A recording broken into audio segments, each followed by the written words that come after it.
Nostalgia time, and I have been waiting. I have been waiting for this, the chance to talk about this fight yet again. It seems like every time that you and I get to November, we can talk about Alexis Arguello, Ah, Aaron Pryor 1. So the 42nd Dan Rafael anniversary is Tuesday yes, of sir. this historic fight at the Orange Bowl in Miami.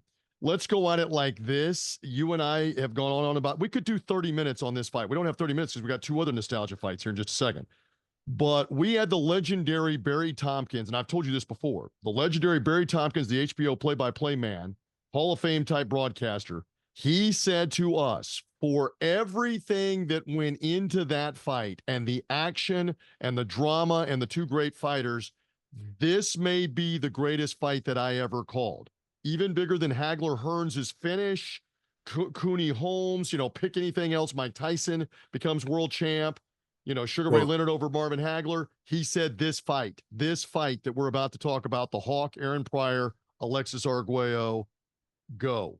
I mean, what can you say other than this without getting emotional about it? Just, it is clearly one of the top fights in the history of boxing Mm-hmm. for a million different reasons. The unbridled action, the significance of the world title at stake, the fact they had this big crowd at the Orange Bowl. Arguello was a legendary figure, was going for a world title in yet another weight class. There had up until this point when they fought, there had never been a title holder or a fighter to win titles in four weight classes. Now we've seen, Manny Pacquiao does it in eight weight classes. Oscar De La Hoya did it in six. If you're talking about the women, you got Amanda Serrano in seven weight classes. We've got other fighters. Mm-hmm. Tommy Hearns did it in five. Sugar Ray Leonard. We've got a lot. Canelo Alvarez. There's a lot of fighters that have since and that's partly because there's so many more organizations than there was. I'm not knocking the accomplishments of those particular fighters, but the fact that Arguello was trying to win a fourth title was a huge deal. And Pryor, was just an unbelievable talent at that point, just knocking everybody out, making great fights. And it was a true style clash. Arguello could be aggressive, but was more the classical boxer, but could definitely go get you. Uh, Pryor was just I'm going to just knock your head off type of guy, although he also had skills and was a top amateur.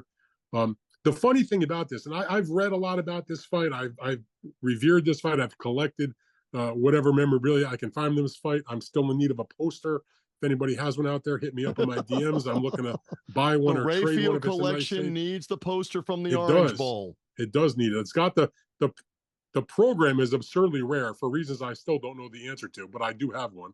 I've got some other stuff from that also. If you have a ticket, I'm in the mood. Anyway, what I never really realized, and I was, like I said, I've read about a lot about this fight. Originally, Aaron Pryor had signed to fight Sugar Ray Leonard in the Yes. fall of 1982. Yes. And that would have been, he would have moved up in weight and fought Ray for the undisputed welterweight title post his victory against Tommy Hearns in their unification fight. But when Leonard suffered the eye injury and got the detached retina and retired for one of the many times he retired in his career, that left Pryor without that big time fight. And that's when the Arguello fight presented itself. So ask yourself, we know what happened in Arguello Pryor. We saw one of the greatest fights in the history of boxing. But it does make you think, like, would you have rather not seen that, like, behind door number one or door number two? Mm. You can turn in Arguello and Pryor, and we could potentially have gotten Sugar Ray Leonard against Aaron Pryor. Another incredibly appetizing, interesting, tremendous matchup for different reasons. But that would have been, it's amazing to me that that caliber of a fight ended up being replaced by what turned out to be like one of the greatest fights in the history of boxing. And of course, And we all know the controversy of the what's in the bottle, the one I mixed from his from Panama Pryor, Lewis. Panama Panama Lewis. Lewis infamously caught on the HBO audio, although at the time, when you go back and watch the fight in real time, they didn't pick up on it as much. It got picked up on after the fight and talked about after the fight.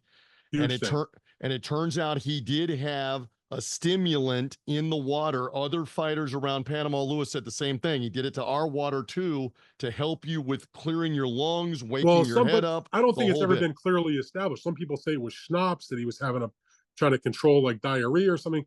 I don't think it's been firmly established There what was were a in the couple of bottle. other fighters who subsequently said it was the same thing, where you drank that water and it electrified your brain, it helped your lungs, it helped everything there. So for whatever it is worth, that's another subplot But to this. So it's an awesome fight. HBO not only televised the bout, but they did the one of their episodes of Legendary Nights. That's yes, about 25 minutes on. You can find it on YouTube. Amazing episode. And the thing about Arguello Pryor, they had a rematch later. A couple of years later, or I don't know, a year and a half later or so, and another outstanding fight, not the level of the first fight. And Pryor again won by a knockout. The first fight, obviously, he stopped him yep. famously in the 14th round. Stopped him again in the rematch, and neither one of them ever was really at the top again. But they became great friends. They both had their problems outside the ring with especially with drugs. But they became great friends, and they were always together at the International Boxing Hall of Fame. But this first fight that they had together, where Epic. Pryor was entrenched as the champion at the champion of the WBA at 140, was making his sixth defense. It was named the fight of the decade by the Ring magazine and plenty of other outfits.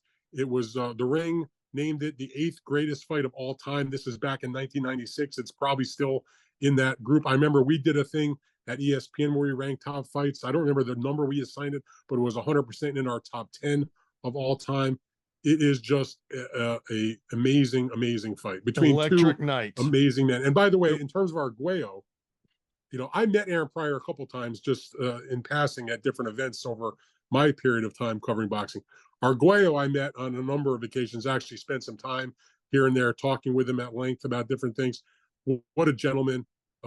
Just an absolutely revered figure. It doesn't get better than this fight. Great ambassador for Nicaragua, and unfortunately took his life later in the 2000s. But legendary 45,000 plus in the old Orange Bowl in Miami, where the Dolphins used to play, and they used to play the Orange Bowl football game on New Year's Day. Just a lot around that.